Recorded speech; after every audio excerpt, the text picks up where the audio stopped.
Surgiu uma dúvida de um aluno referente ao pagamento de dividendos de lucros do ano passado e um outro pagamento dentro do mesmo mês de dividendos oriundo de lucros do exercício de 2026, apurado, é claro, de forma intermediária, se haveria necessidade ou não de somar para saber se ultrapassa 50 mil. Vamos imaginar o seguinte exemplo. Em abril de 2026 foi pago um lucro, foi pago um dividendo no valor de 40 mil reais, oriundo de um lucro apurado em 2025, deliberados e distribuídos em 2025, ou seja, tudo aquilo que constou lá na Lei 15.270 para se manter a isenção foi cumprido. E o pagamento do dividendo está sendo agora em abril, no valor de 40 mil. Vamos imaginar um outro pagamento, um outro fato gerador de mais 40 mil de dividendos. Todavia, oriundo de um lucro apurado no primeiro trimestre de 2026. Ou seja, lucro de 2026, outra regra, e aí acende o alerta para uma possível tributação no momento do pagamento. E aí, quando você vai analisar o pagamento isolado dos 40 mil, você vai verificar que está abaixo, não ultrapassou os 50 mil, então não haveria a retenção desse valor.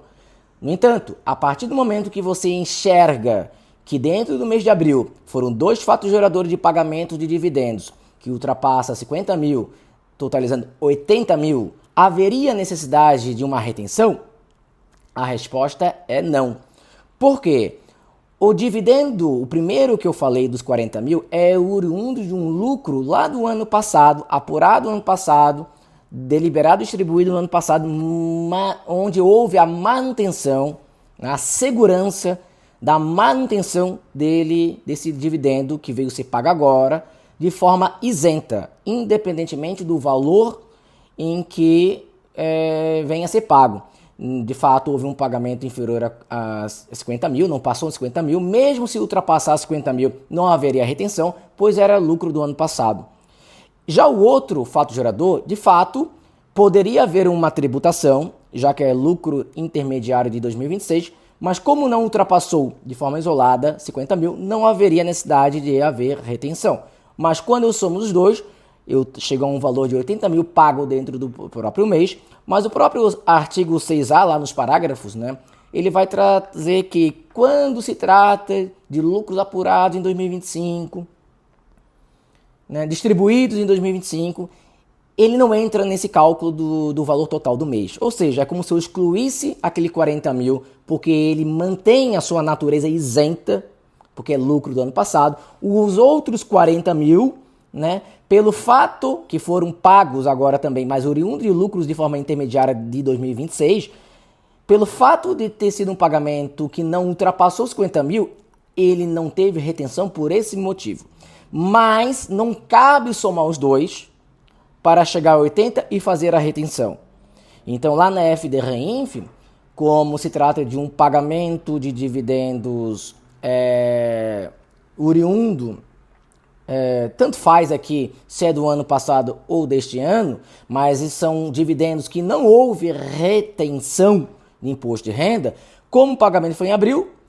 maio e junho, pode ser declarado até agosto, dia 15 de agosto, referente aos fatos geradores do trimestre anterior de pagamento de dividendos sem retenção de imposto de renda. E aí você deixaria bem claro lá, no caso a FDREINF agosto, período de apuração de julho, você ao informar cada um dos fatos geradores, de forma individualizada, você iria informar lá, principalmente aquele de lucros do ano passado, naqueles campos lá, escolheu o grupo, rendimento do trabalho, rendimento do capital, natureza lá do rendimento, lucros e dividendos, todo campo que você possa escrever algo, quando você escolhe lá o valor,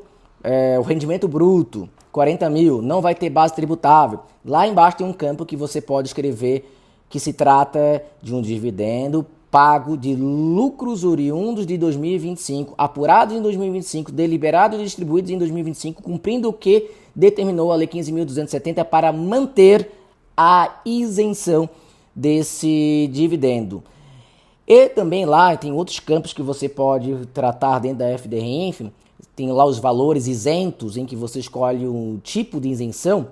né? Você coloca lá outros a especificar e lá deixa claro novamente que é lucros do ano passado, distribuídos no ano passado e que não haveria, né, qualquer possibilidade de tributação, pois houve a manutenção da isenção. Só para trazer segurança, pois em uma eventual fiscalização, você já está informando a Receita Federal no sentido de que, olha, paguei 40 mil